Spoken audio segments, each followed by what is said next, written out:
अब हम लोग चलते हैं कि क्या चेंजेस होते हैं जो यूकैरियोट्स के अंदर प्रोकैरियोट से अलग होते हैं। तो पहला चेंज जो आता है यहाँ पर अगर हम लोग देखें तो यूकैरियोट्स के अंदर जैसे कि हमने बोला 3 तरह के आरएनए मॉलिक्यूल्स आ गए हैं। जो दूसरा आता है यहाँ पर जब ट्रांसक्रिप्शन पूरा हो जाता है, ये हम लोग इसको एक डायग्राम के थ्रू समझेंगे। ये हमारा एक यूकैरियोटिक सेल है और इस यूकैरियोटिक सेल के अंदर न्यूक्लियस दिखाई दे रहा है।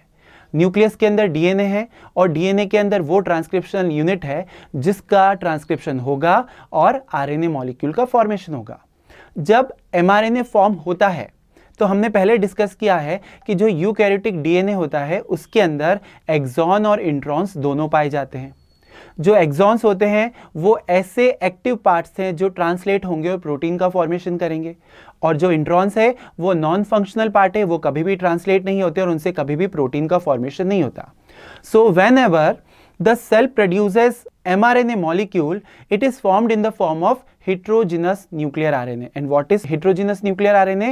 The RNA which is composed of both the units intron and exon. ऐसा RNA molecule जिसके अंदर एक्सॉन भी प्रेजेंट है और इंट्रॉन भी प्रेजेंट है। जब ये पूरा आरएनए बनता है ये एक रॉ आरएनए होता है। अभी ये जो एचएनआरएनए है ये ट्रांसलेट नहीं हो सकता और इससे प्रोटीन नहीं बनाया जा सकता।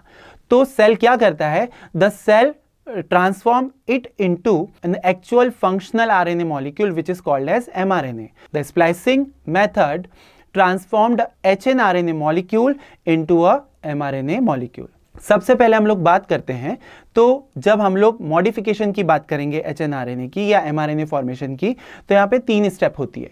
पहली होगी हमारे पास कैपिंग, दूसरी होगी टेलिंग और तीसरी होगी यहाँ पर स्प्लाइसिंग। 3 मेथड्स जो एक एचएनआरएनए को एमआरएनए में बदल देगी। सबसे पहले हम लोग बात करते हैं कैपिंग की। तो जो एचएनआरएनए होता है जब वो ट्रांसपोर्ट होकर न्यूक्लियस से साइटोप्लाज्म में आ जाता है, और क्यों आता है? Because the protein synthesis takes place in the cytoplasm.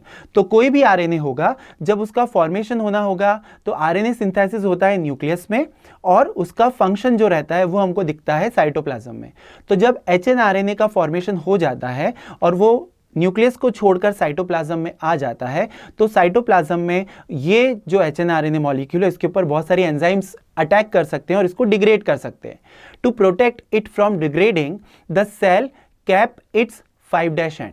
जो एचएनआरएनए बना है उसके ऊपर 2 एंड्स हैं, the 5' end and the 3' and.